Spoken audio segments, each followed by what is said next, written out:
Hello mga Mars and Pars! For today's video nga pala, tara samahan nyo nga pala kami sa simpleng ganap ng aming buhay kahapon. Dahil ngayong araw ang Mother's Day, abay nag-advance na nga pala kami kahapon mga Mars and Pars dahil nga sa sobrang excited namin. At bago nga pala ang lahat, syempre hindi talaga yan mawawala ang pagkain. At dahil tanghalian nga pala ang magaganap na simpleng salo-salo, abay nagsimula na nga pala kami magluto dyan. At eto nga kapatid ko mga Mars and Pars, pinabalatan ko na nga pala yung mangga dahil masarap talaga yan mamaya sa may agar-agar mga kamars. At syempre mga kamars, kapag ganitong kaganapan, hindi talaga yan mawawala ang magtutulungan.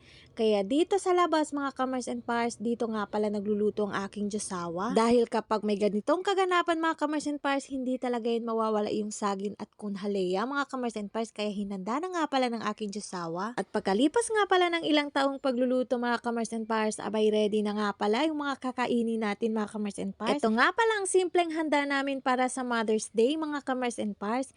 Hindi pa nga pala kami kompleto dyan mga kamars and pars kasi nga dahil bigla ang kaganapan nga lang pala ito kaya yung iba hindi nakapunta. Pero kahit sa ganun mga kamars and pars, sama pa din naman sila sa pagdiriwang namin ng araw ng mga nanay mga kamars and pars. Kaso nga lang, hindi talaga nila matitikman yung luto namin. Pinasarap pa naman talaga namin yung luto namin ngayon mga kamars and pars dahil nga napaka-espesyal talaga ng araw na to. Espesyal talaga yung araw na to para sa ating mga nanay. Kaya Happy Mother's Day po sa lahat ng nanay sa buong mundo. Mabuhay po tayong lahat. Siyempre, hindi ko rin talaga makakalimutan na magpasalamat sa sponsor ng pagkain natin ngayong Mother's Day. Maraming salamat sa kabaitan mo lagi sa amin, Ate Jen. God bless you more and more blessings to come. Hindi lang naman kapag may okasyon kami nagsasalo mga kamars and pars. Lagi naman talaga kami nagsasalo kapag gusto namin kumain mga kamars and pars. Si masaya talaga kumain mga kamars and pars, lalong-lalo na kapag kasama mo yung mga tropa mo. Abay, taop talaga yung kaldero mga kamars and pars. Uy. At mga ganitong pagkain nga palang pinaka-paborito naming kainin mga kamars and pars. Kaya kapag nakikita mo yung vlog ko, panigurado mga kamars and pars, alam mo na talaga kung anong niluluto namin lagi.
At ito nga pala yung inihanda namin para sa Mother's Day mga kamars and pars. Simpleng pagkain, abay taop talaga yung kaldero mga kamars and pars.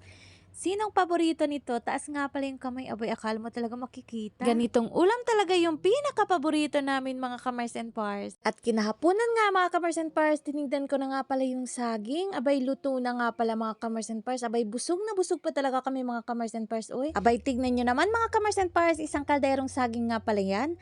At ayan nga, tinikman ko na nga mga kamars and pars at sabi ko nga pala sa kanila, abay luto na. At sabi nga nila mga kamars and pars, mamaya na daw kasi nga kakatapos lang din namin kumain. At ito naman anak ko, abay sarap na sarap talaga sa saging, uwe. At ito naman si Ate Hazel mga kamars and pars, kinuha na nga pala niya yung saging kasi daw malalata daw pag hindi daw namin kunin mga kamars and pars.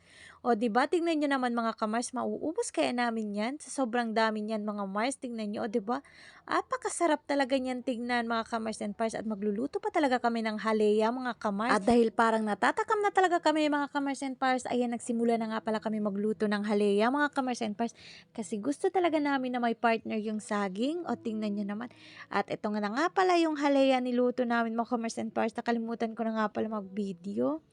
At kinagabihan mga kamars and pars, pumunta nga pala kami sa may Ponda kasi nga malapit na nga pala yung piyesta dito sa amin. Kaya pumunta kami. O siya mga Mars and Pars, Hanggang dito na lang pala ang aking video mga Mars and Pars. Maraming salamat sa support. Hanggang dito na lang. Bye-bye!